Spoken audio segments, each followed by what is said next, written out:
할렐루야. 하나님을 향한 사랑의 마음으로 또 주님 앞에서 하루를 시작하고자 하시는 모든 분들 주님의 이름으로 환영합니다. 우리 함께 사도신경으로 신앙 고백을 주님께 올려드리시면서 함께 주님 앞으로 나아가겠습니다. 전능하사 천지를 만드신 하나님 아버지를 내가 믿사오며 그 외아들 우리 주 예수 그리스도를 믿사오니 이는 성녀로 잉태하사 동정녀 마리아에게 나시고 본디오 빌라도에게 고난을 받으사 십자가에 못 박혀 죽으시고 장사한 지 사흘 만에 죽은 자 가운데서 다시 살아나시며 하늘에 오르사 전능하신 하나님 우편에 앉아 계시다가 저리로서 산 자와 죽은 자를 심판하러 오시리라. 성령을 믿사오며 거룩한 공회와 성도가 서로 교통하는 것과 죄를 사하여 주시는 것과 몸이 다시 사는 것과 영원히 사는 것을 믿사옵나이다. 아멘. 찬송가 436장입니다. 436장 나 이제 주님의 새 생명 얻은 몸 함께 찬양하시겠습니다.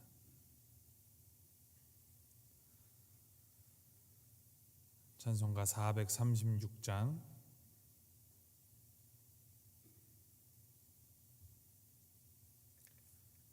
436장 나 이제 주님의 새 생명 얻은 몸 함께 찬양하시겠습니다.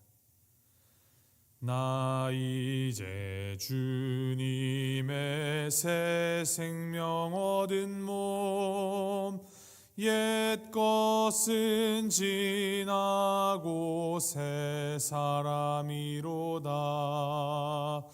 그 생명 내 맘에 강같이 흐르고 그 사랑 내게서 해같이 빛난다. 영생을 누리며 주 안에 살리라. 오늘도 내일도 주 함께 살리라. 주 안에 감추인 새 생명 얻으니 이전에 좋던 것 이제는 값없다. 하늘의 은혜와 평화를 맛보니 찬송과 기도로 주 함께 살리라. 영생을 누리며 주 안에 살리라. 오늘도 내일도 주 함께 살리라. 산천도 초목도 새 것이 되었고 죄인도 원수도 친구로 변한다. 새 생명 얻은 자 영생을 누리니 주님을 모신 맘 새 하늘이로다. 영생을 누리며 주 안에 살리라. 오늘도 내일도 주 함께 살리라. 주 따라가는 길 험하고 멀어도 찬송을 부르며 뒤따라가리라. 나 주를 모시고 영원히 살리라. 날마다 섬기며 주 함께 살리라. 영생을 누리며 주 안에 살리라. 오늘도 내일도 주 함께 살리라. 아멘. 하나님의 말씀 요한복음 7장 1절부터 13절까지 말씀입니다. 요한복음 7장 1절부터 13절까지 말씀 우리 함께 한 목소리로 봉독하도록 하겠습니다. 요한복음 7장 1절부터 13절까지 말씀 우리 함께 봉독하시겠습니다. 시작. 그 후에 예수께서 갈릴리에서 다니시고 유대에서 다니려 아니하심은 유대인들이 죽이려 함이로라. 유대인의 명절인 초막절이 가까운지라. 그 형제들이 예수께 이르되 당신이 행하는 일을 제자들도 보게 여기를 떠나 유대로 가소서. 스스로 나타나기를 구하면서 묻혀서 일하는 사람이 없나니 이 일을 행하려 하거든 자신을 세상에 나타내소서 하니, 이는 그 형제들까지도 예수를 믿지 아니함이로라. 예수께서 이르시되 내 때는 아직 이르지 아니하였거니와 너희 때는 늘 준비되어 있느니라. 세상이 너희를 미워하지 아니하되 나를 미워하나니 이는 내가 세상의 일들을 악하다고 증언함이라. 너희는 명절에 올라가라. 내 때가 아직 차지 못하였으니 나는 이 명절에 아직 올라가지 아니하노라. 이 말씀을 하시고 갈릴리에 머물러 계시니라. 그 형제들이 명절에 올라간 후에 자기도 올라가시되 나타내지 않고 은밀히 가시니라. 명절 중에 유대인들이 예수를 찾으면서 그가 어디 있느냐 하고 예수에 대하여 무리 중에서 수군거림이 많아 어떤 사람은 좋은 사람이라 하며 어떤 사람은 아니라 무리를 미혹한다 하나, 그러나 유대인들을 두려워함으로 드러나게 그에 대하여 말하는 자가 없더라. 아멘. 오늘 본문에 앞선 요한복음 6장에서는 이 오병이어 표적과 그 표적에 대한 제자들과 그 또 유대인들의 반응이 기록되어 있습니다. 예수님은 이 오병이어의 표적을 통하여서 예수님은 영원한 생명의 떡이다라는 메시지를 전하셨습니다. 예수님께서 이 생명의 떡인 자신을 먹고 마시라고, 즉 예수님을 영접하면 예수님의 능력으로 우리가 생명을 얻게 된다라고 하셨지만 사람들은 이 말의 의미를 전혀 이해하지 못했습니다. 결국 제자들을 포함한 많은 사람들은 예수님으로부터 그들이 원했던 육신의 양식을 얻을 수 없다라는 그 사실을 깨닫고 예수님을 떠났고, 예수님은 12제자들만 데리고 갈릴리 지역을 다니셨습니다. 예수님께서 유대 지역을 피하여서 갈릴리 지역에서 다니신 이유를 오늘 본문은 다음과 같이 밝힙니다. 1절 말씀입니다. 그 후에 예수께서 갈릴리에서 다니시고 유대에서 다니려 아니하심은 유대인들이 죽이려 함이로라.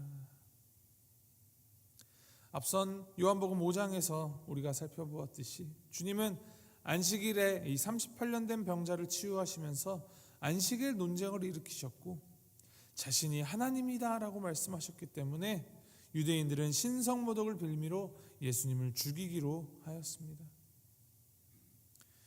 예수님께서는 자신을 죽이려고 혈안이 되어 있는 유대인들이 두려워서 그들을 피해 도망 다니셨다는 의미일까요? 그렇지 않습니다. 우리가 앞으로도 살펴보겠지만 주님의 때가 아직 도래하지 않았기 때문이었습니다. 설령 그들이 예수님을 잡으려고 해도 잡지 못할 것이고 주님이 계신 곳에 오지도 못할 것이다 라고 주님께서는 말씀하셨습니다.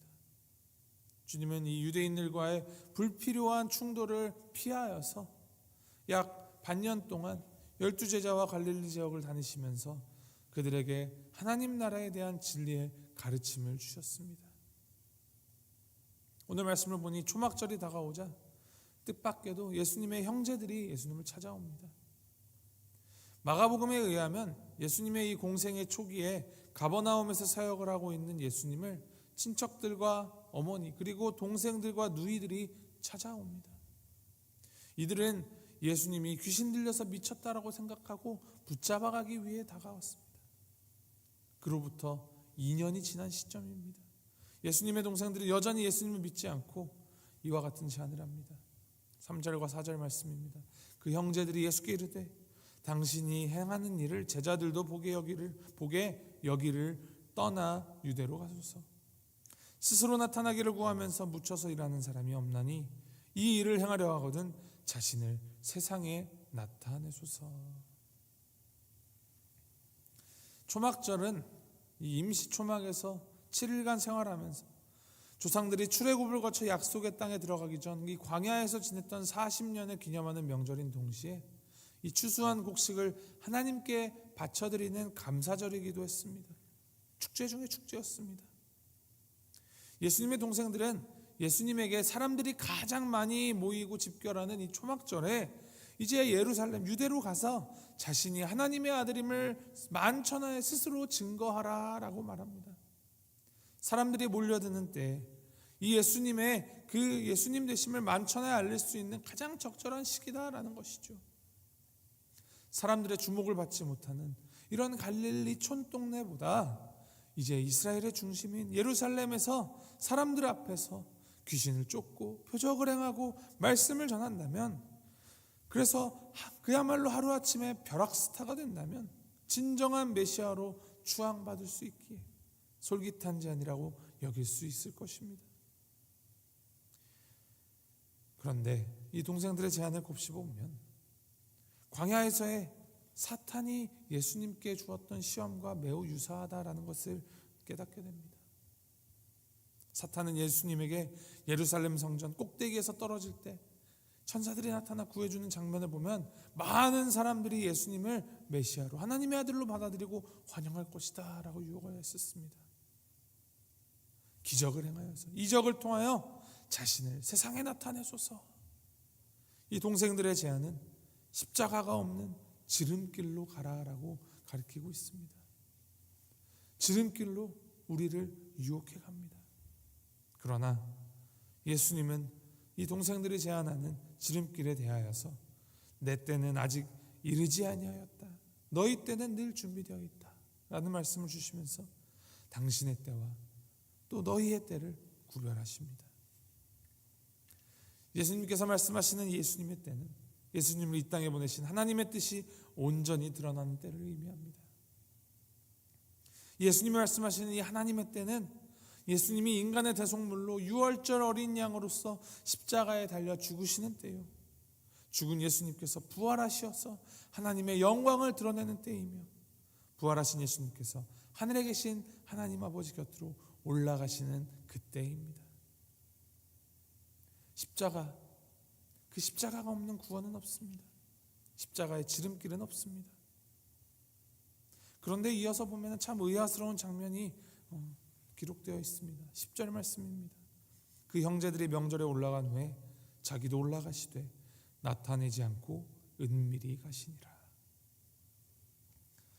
형제들이 초막절을 지내기 위해서 예루살렘에 올라간 후에 예수님도 예루살렘으로 올라가십니다. 당신의 때가 아직 아니라서 올라가지 않겠다라고 말씀하셨던 예수님께서 왜 예루살렘에 가셨을까요? 여기서 우리가 주목해야 할 단어가 있습니다. 올라가시되 나타내지 않고 은밀히 가시니라. 오병이어의 표적을 체험한 사람들, 그들은 주님을 왕으로 세우려고 하였습니다. 그러자 예수님은 서둘러 제자들을 그 자리에서 떠나게 하시고 본인도 바로 그들을 떠나셨습니다. 예수님을 따르던 제자들조차도 주님께서 이러한 세상적인 욕구를 채워주시는 분이 아니라는 것을 알게 되자 미련 없이 떠났습니다. 모든 것을 꿰뚫어 보시는 주님께서 이 세상에 인정이 필요하지 않으십니다. 예수님은 하나님의 때를 기다리면서 초막절을 맞이하는 유대인들에게 필요한 메시지를 전달하시기 위해서 은밀히 예루살렘에 올라가시는 것입니다. 그런데 당시 예루살렘의 분위기는 어떻습니까? 11절부터 13절 말씀을 보면은 예루살렘에 모인 사람들의 화제, 단연 예수님입니다. 이들의 예수님에 대한 평가는 긍정평가와 부정평가로 나누어져 있습니다. 그런데 예수를 잡기 위해서 혈안이 되어 있는 유대인들, 서기관과 이 제사장들을 말미암아 그들로 인하여서 무리들이 두려워하고 있었습니다. 모두가 함께 모여서 하나님을 향한 감사와 찬양의 기쁨이 넘쳐나야 할 초막절이 유대인들로 말미암아 험악해져 있습니다. 두려워하고 있습니다. 무엇이 정말로 중요한 것인가? 하나님께서 율법으로 정해주신 이 초막절에 하나님이 아닌 자신들의 이권에 유협이 되는 예수라는 자, 예수를 두려워하면서 그에게 혈안이 되어 있는 모습은 너무나도 어리석어 보입니다. 이들과 대조가 되는 예수님의 모습, 하나님의 때를 따라 은밀하게 예루살렘으로 향하십니다. 이 은밀함의 목적은 사람이 아닌 하나님을 의식한다라는 것입니다. 하나님의 뜻에 따라서, 하나님의 때에 따라서 움직이는 그 모습은 예수님을 믿고 따르는 우리가 어떠한 모습으로 살아가야 하는지를 보여주고 있습니다. 요즘 세상을 자기 PR 시대라고 하죠. 세상에 자신의 존재를 드러내고 알리는 것에 익숙해져가는 시대입니다. 나의 존재를 드러낸다라는 것, 그것은 곧 사람들을 의식하고 또 나를 의식한다라는 말입니다. 하지만 예수님께서 오늘 말씀 가운데 보이시는 모습 가운데 자신의 의의를 내려놓고 하나님의 뜻에 순종하는 삶, 하나님의 때를 추구하는 삶을 주님께서 보여주십니다. 예수님은 하나님의 때를 그저 앉아서 무작정 기다리지 않으십니다. 맡겨진 사역에 최선을 다하시면서 그 하나님의 때를 준비하셨고 움직이셨으며 또 역사하셨습니다. 이러한 예수님을 바라보면서 우리도 주님께서 보이시는 그 뜻을 따라, 그 때에 따라 준비하고 또 움직이는 믿음의 사람들이 되기를 축원합니다. 기준을 철저하게 하나님께 두고 하나님만을 의식하고 하나님만을 의지하여서 살아가는 삶, 그러한 삶 살아가는 우리 모두가 되기를 간절히 바랍니다. 그래서 우리가 매일 외는 이 주님이 가르쳐 주신 기도, 그 기도문처럼 하늘에서 이루어진 그 뜻이 우리를 통하여서 이 땅에서도 이루어지게 하는 그러한 믿음의 삶 살아가시기를 주님의 이름으로 소망하고 축복합니다. 우리 함께 기도하시겠습니다. 기도하실 때 예수님을 환대하고 왕으로 모시려는 사람들도, 심지어 예수님의 동생들도, 가족들도 예수님을 예수님으로 믿지 않았음을 우리가 봅니다. 내가 만든 나의 신의 모습에 예수님을 끼워 넣으려는 모습입니다. 혹시나 우리에게도 예수님이 그냥 나의 소원, 나에게 복을 주는 능력 있는 램프의 요정 정도로 여기고 있지는 않은지 주님 앞에 점검하시면서 우리 기도하실 때 하나님이 누구이신지, 예수님이 누구이신지를 바로 알게 하셔서 아버지의 뜻에 따라, 아버지의 때에 따라 아버지께서 원하시는 바를 우리가 제대로 알고 믿고 또 그 믿음대로 움직이는 자들 되게 하소서. 오직 주님의 뜻이 나의 가운데 또 우리 교회 가운데 신실하게 이루어지기를 간구하시면서 오직 주님만 섬기고 주님 중심으로 살아가기로 결단하시면서 주님 앞에 함께 기도함으로 나가겠습니다. 각자의 목소리를 함께 기도하겠습니다. 사랑해 주신 하나님 아버지 감사합니다. 주님께서는 정말 아버지의 뜻에 따라서, 아버지의 때에 따라서 온전히 움직이시고 아버지 세상에 어떤 이목들을 중에 여기지 않아 하시는 그 모습을 우리가 보게 하시니 감사합니다. 하나님 아버지, 우리가 보고 따라갈 것, 아버지 세상의 것도 아니요 죄된 나의 것도 아닌 오직 하나님 아버지 우리를 위하여서 구원을 허락하시고 영생을 허락하신 예수 그리스도 한 분뿐임을 우리가 다시 한번 되새기며 나아갑니다. 아버지, 주님께서 아버지의 뜻에 따라, 아버지의 때에 따라 정말 아버지만을 의식하면서 나아가셨듯이 우리가 오직 하나님만을 바라보면서 하나님의 뜻에 따라 담대하게 매일매일을 걸어가는, 살아나가는 아버지 우리가 될 수 있도록 주께서 인도하시옵소서. 오직 우리 아버지 하나님의 그 뜻이 우리의 삶 가운데 온전히 이루어지도록 나의 삶을 내어드리고 아버지 우리의 마음을 열어드리며 아버지 우리의 모든 그 삶의 모습 가운데서 아버지의 뜻이 온전히 일어날 수 있도록 아버지 인도하여 주옵소서. 주님 중심으로 살아가게 하시옵소서. 주님을 왕으로 모시고 주님을 주인으로 모신 삶 살아가게 하시옵소서. 그래서 그리하여서 우리의 이런 삶을 통하여서 주님의 주인 되심이, 주님의 왕 되심이 이 세상 가운데 더욱더 증거되고 밝게 비추어낼 수 있도록 아버지 빛이신 하나님을 온전히 비추어낸 반사체로 아버지 우리가 살아갈 수 있도록 주님 인도하시고 함께 하시옵소서. 우리 성도님들 한 분 한 분 좀 붙들어 주시고 아버지 그 삶의 모습 다 다양하지만 그 가운데서 오직 우리 주님 한 분만이 왕 되심을 기억하면서 아버지 고백하면서 그 고백을 살아낼 수 있도록 정말 힘을 더해 주시고 지혜를 더해 주시고 주님 아버지 용기를 더해 주시옵소서. 아버지 우리 하루의 삶을 주님께 올려드립니다. 아버지 오늘 하루도 온전히 주님께서 역사하시도록 주님이 역사하신 대로 우리가 뒤따라가는 아버지 우리가 될 수 있도록 주께서 인도하여 주시옵소서. 아버지 붙들어 주시옵소서. 힘을 더하여 주시옵소서.